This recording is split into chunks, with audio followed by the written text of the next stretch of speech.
Book 331. Good morning, good morning. Welcome back to Morning Motivation with Matthew Daniels, and today I'm going to tell you guys about the murderer with many faces. That's right, the murderer with many faces. But what is Matthew Daniels talking about? A long time ago, in a city along the Gulf Coast of what we call America today, a man was arrested in connection to one of the most heinous crimes ever committed in the area. This man, who was one of my ancestors no less, was accused of killing a person in cold blood with no discernible motive. Because of the nature of the crime, the arrest made national news and the face of the suspect was plastered all over the television.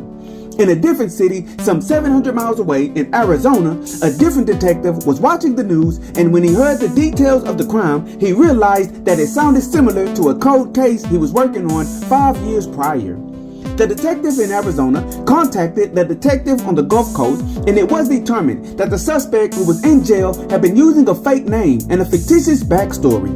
In fact, he was a man named Philip from Arizona, and it appeared that he had murdered someone there before changing his name and fleeing the state.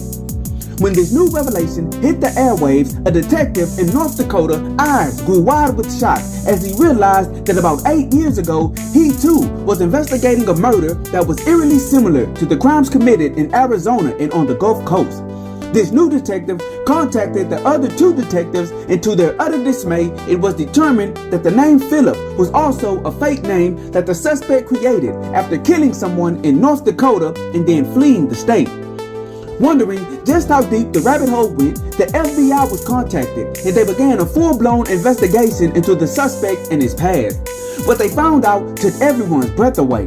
When it was all said and done, they had linked the suspect to 25 murders in 25 different states, and they uncovered 25 different aliases that he used. The entire country realized they were dealing with a monster, and everyone wondered who the suspect really was. It seemed like every time they dug a little deeper, they found a new name, which he used before the last name uncovered. Law enforcement, in league with the FBI, began using everything at their disposal to discover who the suspect really was, and after an exhaustive investigation, they made a breakthrough. It appeared that the suspect's real name was Theodore Maxis, and he was listed as a missing child at the age of 5 years old. Apparently, he was kidnapped from a playground, and the authorities never found him, and the case went cold. Feeling more confused, the FBI decided to investigate the case of his kidnapping and unravel the final thread to this mystery. It took several months of digging and following up on old leads, but they finally had a hit. One single strand of hair was locked away in an evidence bag, and this hair was said to have belonged to the kidnapper. Running the DNA of the strand of hair through the database, everyone involved in the investigation was floored by the results.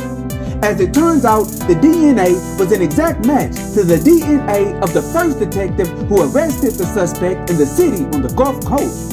The FBI moved in to arrest the detective and question him, but when they reached his home, they found him dead by a self-inflicted gunshot wound to the head.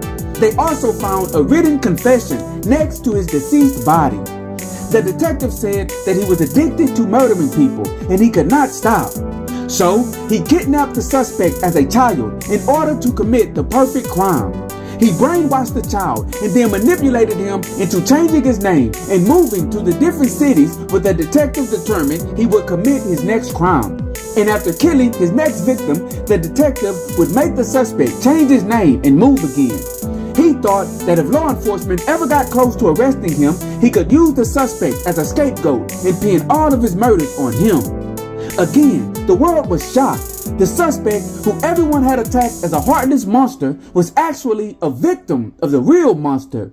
And it was this case, with its many twists and turns, that taught so many people that things were not always what they appeared to be. And so, the morning motivation of today is the murderer with many faces.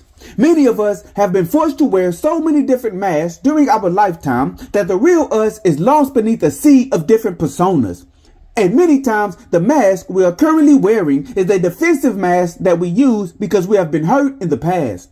The world may perceive us as bad people and they may accuse us of bad things, when in reality, we are the victims of childhood trauma that snowballed and got bigger throughout our lifetimes.